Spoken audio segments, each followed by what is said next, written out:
Have you ever tried to set the timer on a camera, get out, get prepped, get set up, and the camera takes a picture before you're ready?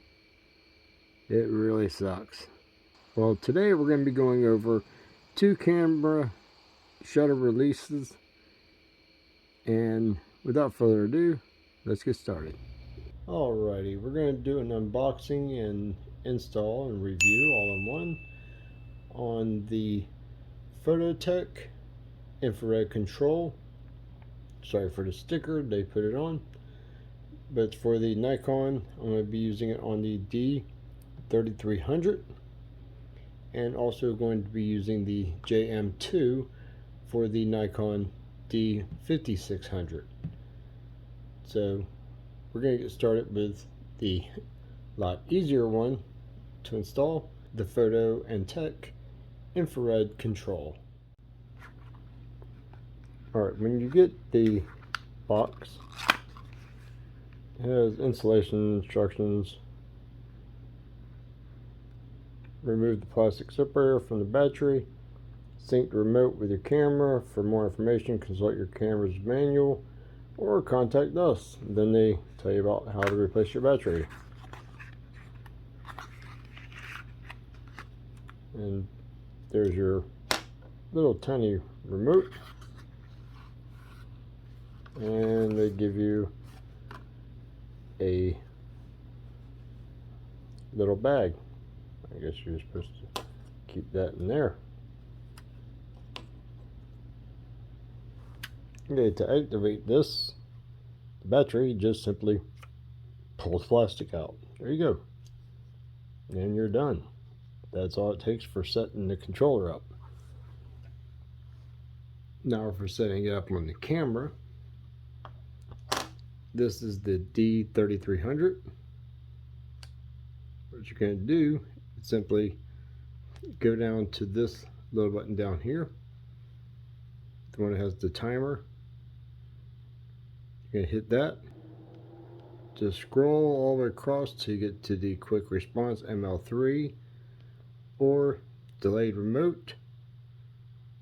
Actually, you can use almost any one of these because this is a release mode.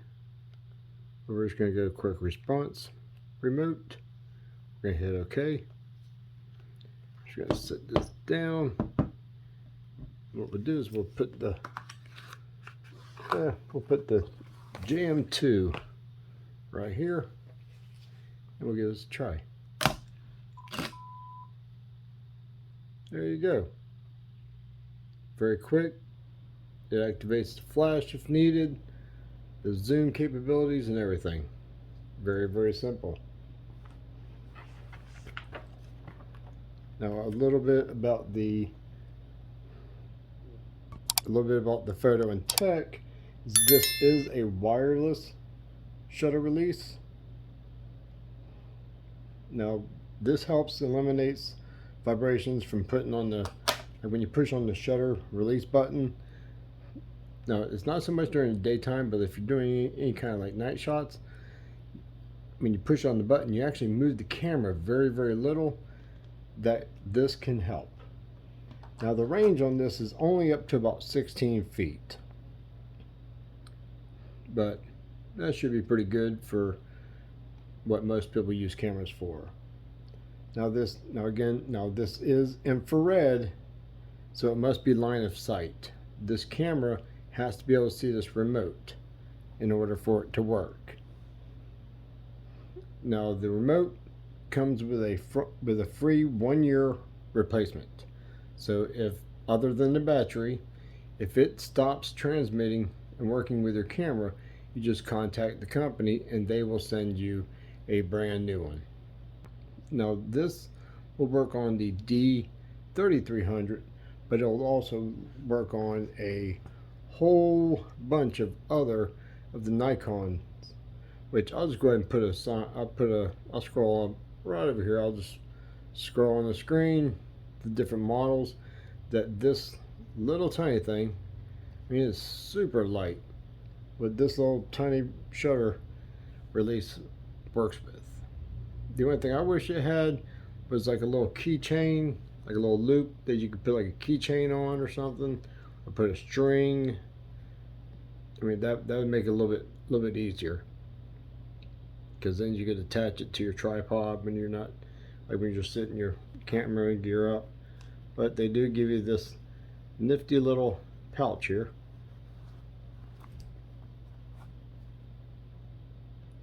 Use that more like a change purse or something.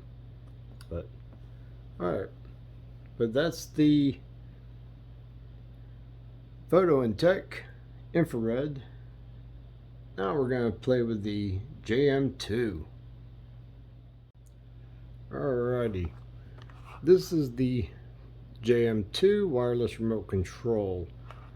This replaces the Nikon's MC-DC2, which, if you're not familiar with that, that is the corded or wired version. It comes with approximately, I do believe it's like 1 meter of a cord. So this just replaces that and makes it wireless. Now this works off of radio signals and not infrared, so you don't have to have line of sight. Now, according to the box, this can trigger your camera up to 30 meters, which is roughly 100 feet. Now, it is programmable, so you can actually program this to 16 different channels. One transmitter can actually control, this is your transmitter here, can actually control multiple receivers. So you can control multiple cameras at one time. That's it. So I started finishing this thing up.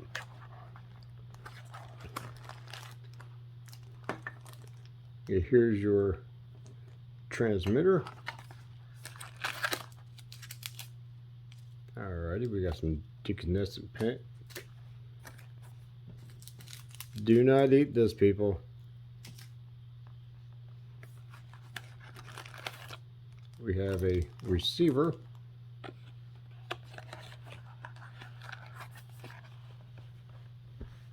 We have a wireless controller manual, user manual.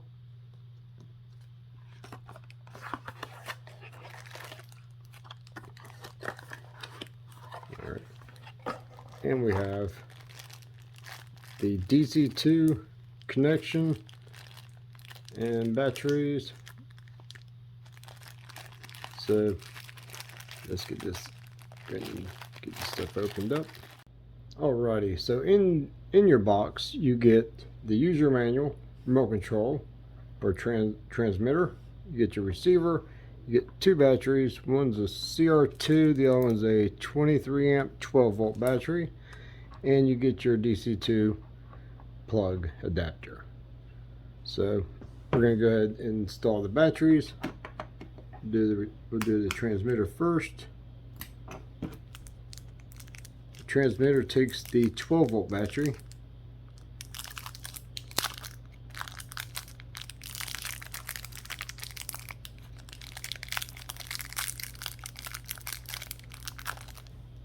Which the 12 volt battery is going to be that small one here. Should say right on the side. Yep, 23 amps, 12 volts.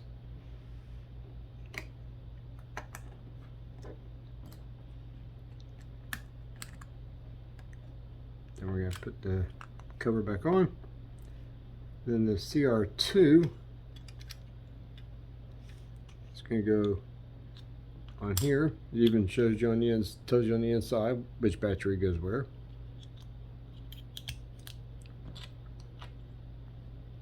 We just had a light blink. Just set, I guess, just set tells you it's powered up. Yay. Now, if you want to change your channels, all you have to do is just match these up.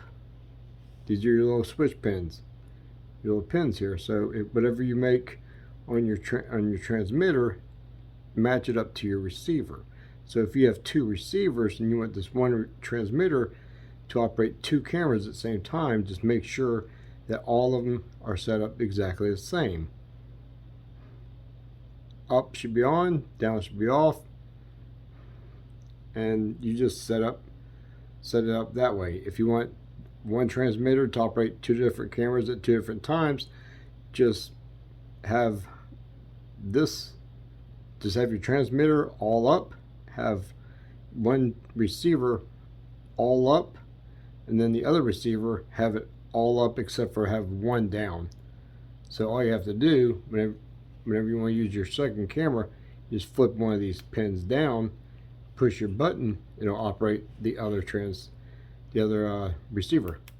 Alright, so we're going to go ahead and get this mounted. If you have a cover on your hot shoe, you're going to need to remove that. I like keeping covers on the hot shoe for the flash. Your receiver is going to just slide right on top, and then you want to use the thumb screw to tighten it down, like that. Then what you're going to do, and by the way, always make sure that all of your powers are turned off. Like this one came turned on. Make sure it's turned off. Then you're going to open up your access compartment for your remote control. Plug your receiver in first. Then plug your DC2 plug into the camera. Now, biggest thing to remember is you have to make sure you plug this in the right way. It can go halfway in if you have it the wrong way. So you want to make sure you get it the right way so it goes all the way in. Just like that's the wrong way. Flip it around. There you go. Goes all the way in. So now that's set up. Now, unlike the Foto&Tech infrared controller, this one you don't have to program. Like, you don't have to set it up in your camera. All you have to do is simply turn the power button on. You get the red light indicating that the power is turned on. Turn your camera on. Forgot to extend my lens. And then on your button, which by the way, you have an antenna, helps extend the range. You have the function mode on your remote, so you can go multiple shots. Put it in the middle. You have timer, which is, this is set up for 5 seconds, or you have single shot. If you push your shutter button halfway down, you'll see the green light come on. The focus just kicked in, and now it's just waiting. When you push the button the rest of the way down, it takes a picture. That simple, that easy. Now, the Foto&Tech can be used on the list that I showed you earlier, but cannot be used on the 5600s. The JM2 can be used on the D3300s, and a whole bunch more, which I'll go ahead and, of course, I'll put it right here again, another list of what this can control. And now this list isn't all of them. It can control almost every Nikon that has that DC2 plug on it. The only bad thing that I've found so far by looking into this is it cannot start video. Can't start and can't stop video. But to me, that's not a major thing, because I can just hit the record button, then walk in front of the camera. It's no problem at all. So we're going to take this outside, and we are going to give this thing a test run. Also, the Foto&Tech infrared. We're going to check the range on these, see how accurate that is, and see if it actually works.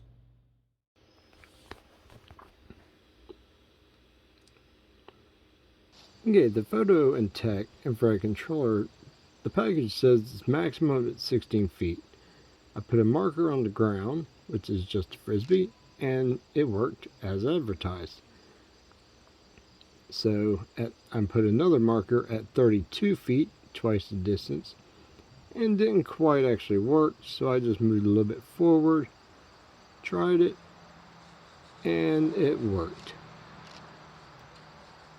So I went ahead, moved the marker up to where I was just at, then stepped back, and it came up to 30 feet, almost double what it said.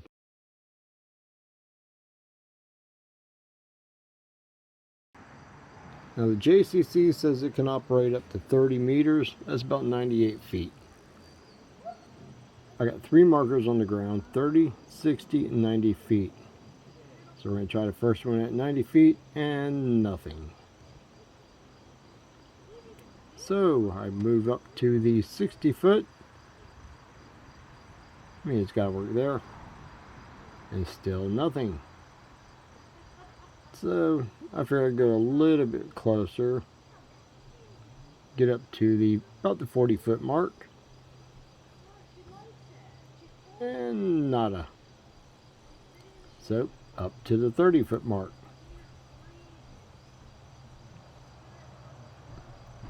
Still nothing.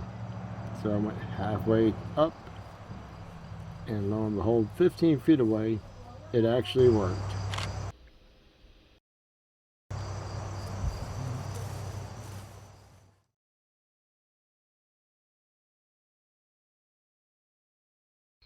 In regards to the Foto&Tech, I am very impressed with that. It almost doubled the maximum range that the manufacturer says it can do. Now with the JCC JM2, not very impressed with it at all. It says it can go up to 30 meters, which is roughly 100 feet. But as you've seen, we can only get up to 15. And I did try switching the channels to multiple channels, like outside the video, but it all had the same result. It would only work between 15 to 20 feet. So yeah, I would not suggest the JM2 unless this one is a defect, but the Foto&Tech, that one, I plan on using that for a long time, so we'll see how that goes. So until the next video, y'all stay safe out there.